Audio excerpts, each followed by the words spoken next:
you. I am looking at Psycards. Now, I don't know if many of you own these or if you've had experience with these before, but I'm finding them quite interesting, and I've been playing around with them a good bit, and this seems to be an accuracy to them.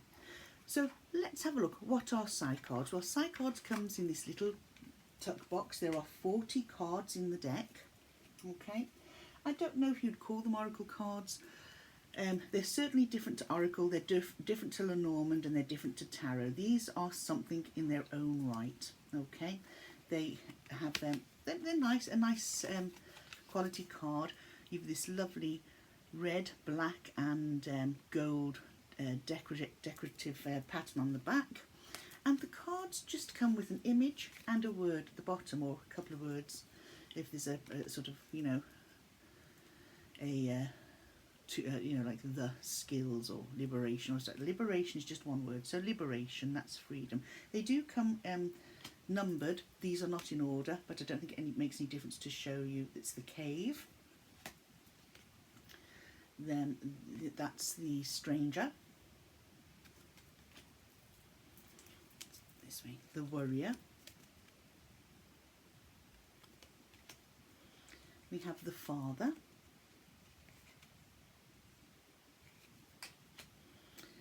never.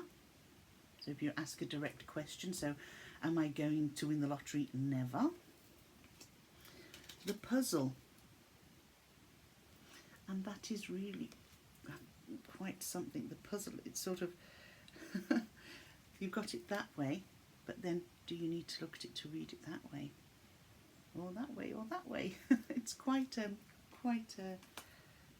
confusing one, that one. Then we have the liar. Look at that. Look at the masks that this person's wearing. There's one in the person's hand, one on the floor, but then there's also the manipulation of a puppet up here. So is this sort of somebody that's dressed as a jester but actually doesn't jest at all? Somebody that wears a number of different faces, one in public, one in private, one in work. You know, it's very, very open to a lot of interpretation. Well, they all are, to be quite honest. And we've got destruction. You know, the liar would put you in thought of the Seven of Swords, and destruction, the Tower. So, you know, do we use what we know sort of historically when it comes to tarot when reading with these? Or do we have to take our head out of that tarot space, out of the Norman space, and start looking at these on a completely individual and different level? Friendship. Prison. And so this is how they go. You know, you've got the Inquirer, yes, the Stars, what's that now?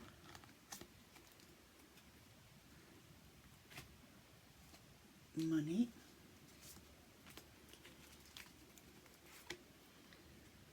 the Home, Birth, the Fool, the Voyage, Peace, the Beast, to be like your devil, and we have a Fool there as we saw, the Moon. So there are the Sun. Cards are named similarly to tarot, then we have no, but are they read the same way? The Body, Union, the Sage. He could be either our Hermit or our Hierophant. And these last few cards here, we have, oh, there's the Tower. Now the Tower in this is quite the opposite to the Tower in tarot. This one here is strength and sort of building, you know, your castle, building your strength of walls around you. But if it was in the reverse, it could also be building up walls between you and other people and sort of isolating yourself from getting involved in things in the community or mixing with others or business ventures, etc., etc. So there we go, Fortune. That the Beauty. Then we have the Message in a bottle there. The Wheel, the scales, and the libido. So as you can see, those are the cards. With these cards comes this little scrap of paper. That's all it is, it's a scrap of paper that's been torn. Okay. In this it says, now, Psycards, set your Psycards free. The Psycard system. Psycards are a system of symbolic pictures to help you find direction in your personal life. They can also be used by yourself as an interpreter, reader, or Psy counsellor for family, friends and others. Their aim is to gain insight into the self, your feelings and your own psychology.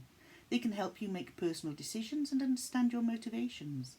They can also enable you to develop your psychic talents and help others. In the simplest of way, they enable people to open up and understand their inner feelings. Of course, they are fun and entertaining, but thousands of people all over the world discovered that they are more than that. I went on to order this, okay, and this is Psycards, an Oracle of Archetypes by Kat Foy. And these are the exact cards, so this book is an accompaniment to this deck, okay. So on the back of this, it tells us Kat Foy discovered the Psycards in the mid-1980s and introduced them to the United States. She is now Queen of the Psycards, the head of Psycards International and Psycards USA, and she lives in Eugene, Oregon. Nick Hobson, a student of tarot and Carl G. Jung's psychoanalytical theories, had a dream. He saw the elements of his life laid out like cards on a table before him. These images gave him a deeper understanding of his current problems, and the Psycards were born. Illustrated lavishly by Maggie Kneen, this 40-card oracle deck can help anyone gain a deeper understanding of their own lives. Learn to tap into your hidden intuition, answer questions for yourself and others, and of the many ways to use Psycard oracle decks. It will set your psyche free. Now, in here, it just gives us it. This was first published in 1988.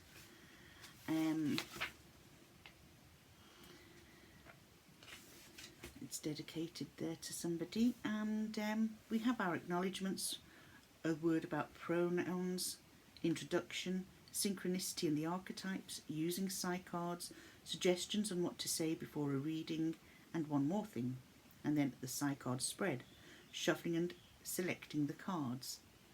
Upright and reversed cards, negative interpretations, the simplest spreads at the 3-card question, the simplest spread, the 5-card question, the simple spread, the 7-card spread, the Celtic cross, the tree of life, the relationship spread, remote readings, the horoscope spread, the name spread, the nest, the pyramid group, the Psycards groups, astrology and numerology.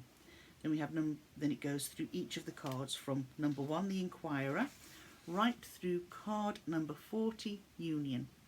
It then gives us some information on intuitive practices, cleansing and blessings, self-blessings, exploring with Psycards, and additional products. Then you have an afterwards and a bibliography. So there's quite a lot in this little book, and I haven't actually started reading this, but what I have done is dipped into and referred to different cards as I've been playing around with them. I have done a recording that I'm going to attach to this of me using the Psycards so that you can see how I have used them. And I think that you'll find that they're quite simple. So let's flick on over to that reading, shall we? So as you've seen the Psycards, let's just have a little play and see how they read. So there you can see the lovely gold, red and black backs.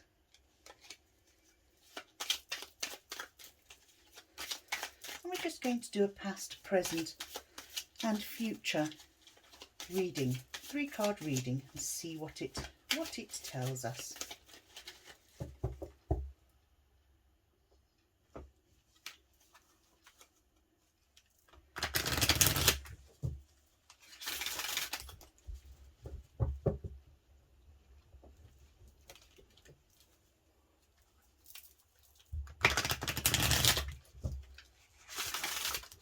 Okay, I'm just going to take 3 off the top, and we'll do past, present and future based on me at the moment, my life. Okay.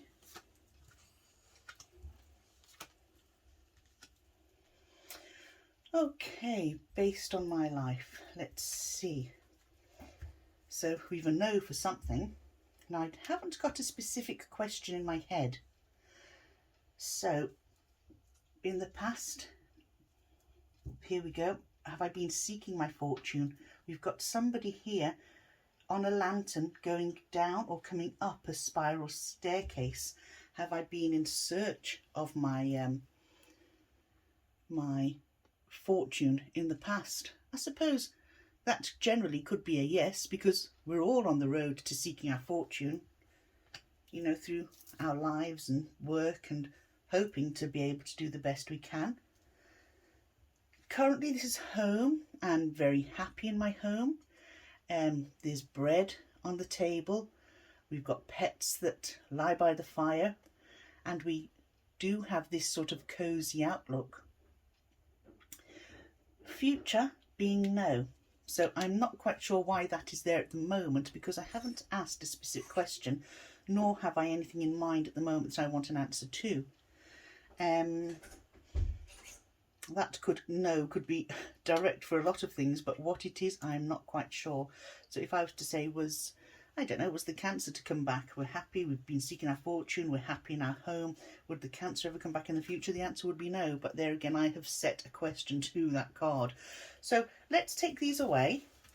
They're pretty okay with the past and the present.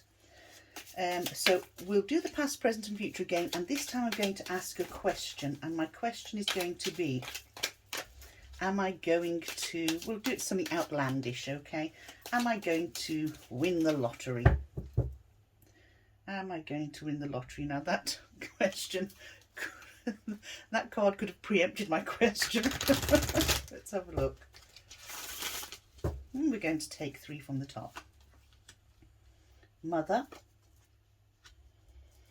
the skills, and the tree. Now, mother. I have a great relationship with my mother. I had as a child and I have as an adult. My children have a great relationship with me as an adult and as children. So mother here being the guide, I have been guided and I have guided others. So that is a lovely card in the sense that I am still, or, you know, my mum as a child, she was my role model and she still is in a sense. And my children, I aim to be a role model for them, and that they can emulate it when they become parents themselves, if they would like to. You know, but this to me says happiness, guidance, support and love in the past, and encouragement to hone my own skills. Now, I have a number of different skills that I'm blowing my own trumpet here, but I love to write. I love poetry. I enjoy painting. I enjoy drawing. I enjoy making pestos and sauces from different herbs that I've foraged. I particularly love anything esoteric and anything to do with cartomancy. And these are skills that I have and I enjoy honing. And if we were to join our past and our present, my mother is very supportive of them, and my children, if they display these skills or any skills that they have, I would be supportive of them. So that is fairly right, because at this moment in time I do rely on a lot of my skills to keep me busy, to keep me active, and to give me something to aim for. The future, the tree. Now to me, we have trees as family trees, but trees have roots. They're also, for me, indication of growth, okay? Of growth, and the leaves on the tree of growth and blossoming and succeeding. So anything to do with my skills, I feel will grow and blossom and will develop, you know, they'll have strong roots so that I have planted them and made sure the roots are sturdy over the years, till we're coming to a point where my skills are now going out into the world and are sort of revealing themselves. and that I think that they will grow from strength to strength, both for me and to serve my family. Now let's see how close I am. Does what I have said fit with the Psycards, or have I read it too much like an oracle or a tarot card? Let's have a look. So first of all, we had Mother, which is card 14. Let's see. So card 14, Mother. So this describes the card. This is the nurturer, the giver of life, the protector of the littlest ones. This is the Earth Mother and nature in all her life-giving capacities. Here is the mother of children, the very essence of the female creative nature. This is the responsive nature of all things and contains empathy, healing, compassion and care. This card governs motherhood, childbirth, parenting and the female strength. This can be the desire for motherhood or can represent one's own mother. It is a nurturing female. If it falls as a representative card, it is the caring, there you go, male and female. So it can also be interpreted as the Queen, indeed depicted as seated on the throne, sort of representation of feminine power and autonomy. And then we've got reversed meanings. So I suppose basically what I have said fits in with what is written here in the book. Then we have skills. So let's nip back a couple of pages to skills. And here it explains what the image is. This represents our skills and talents, both talents and active abilities to perform a task or to achieve a goal. It is the tools of the workplace and knowing how to use them. It can represent talents or aptitudes that one is born with, such as musical or artistic ability, or the special aptitude for things such as mechanics or mathematics.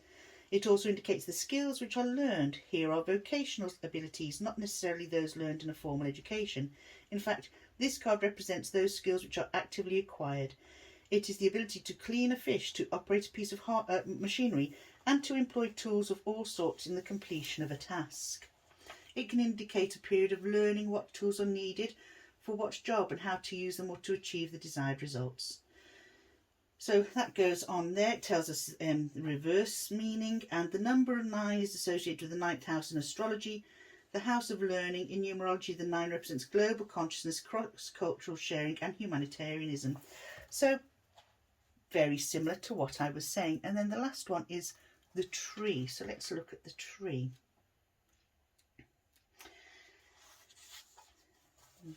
This is the tree of life and the tree of knowledge, and represents not only our roots but with the past, but our branching out in all areas of growth. This can represent education, experience and wisdom, but also includes the concept of being part of a family tree, an extension of an old and well-established base. This is frequently a difficult card to interpret and means many things to many people. It is a card which, when meditated upon, will help us to understand ourselves, our lives, our needs for knowledge, and how our shadow is cast in the world. This card implies permanence, tradition, and a solid foundation from which to branch out and grow. It implies the survival of many seasons and often appears in the reading of older individuals or those who are old souls. It is a steady and firm but not inflexible, and always the youngest branches reach upwards towards the light of nourishment. And it goes on. This can also be the spiritual tree of life, with its roots in the lower or animal world, the trunk in the world of concrete reality, and its branches the spiritual realm above. It can be a reminder to stay connected at all levels of your awareness, and it goes on. So basically, I read those without knowing what they were in the book, and to be honest with you, they were very easy to interpret. I do feel that this deck is going to serve a purpose, and I think for people wanting to start off in cardmancy, I think initially I would have thought, oh, this is going to be really difficult, or this is going to be really confusing with having tarot, and then you've got Lenormand, and I don't get on too well with Lenormand, but reading that as it is so far, what I've read seems to fit in with what the book dictates. And remember, when we're reading anything like this, we don't necessarily take the direct translation from the book, because we're looking at other people's interpretation of that particular art. We take our own interpretation and what it means to us. We have just simple words on the bottom with an image, and from that you can meditate upon it and use your intuition to pull out the meaning of each of the cards. So that's how I have just very simply used a 3-card reading with the Psycards. Okay, so there you go. Now, one thing I forgot to address was the question, will I win the lottery? Well, we looked at the cards, the mother, the skills and the tree. So if I was to look at these cards and answer that question, will I win the lottery? We've got here, there's the potential for anybody to win the lottery. If you're not in the race, you don't stand a chance to win. You need to be doing the lottery first. Otherwise, if you don't win the lottery, your skills are what is going to make you rich. You might not be money rich, but you will be talent and happy and family rich, and you will be able to survive on what you do because your skills have deep roots. They're growing and they're basically reaching for the stars, just like our tree. So that's that. I hope you've enjoyed this little video on Psycards and that it's given you the enthusiasm to maybe go out and try them for yourself. Take care, enjoy whatever it is you're doing tonight. Me, I'm going to get into a nice bubble bath and maybe treat myself to a glass of wine. Take care, good night and see you soon.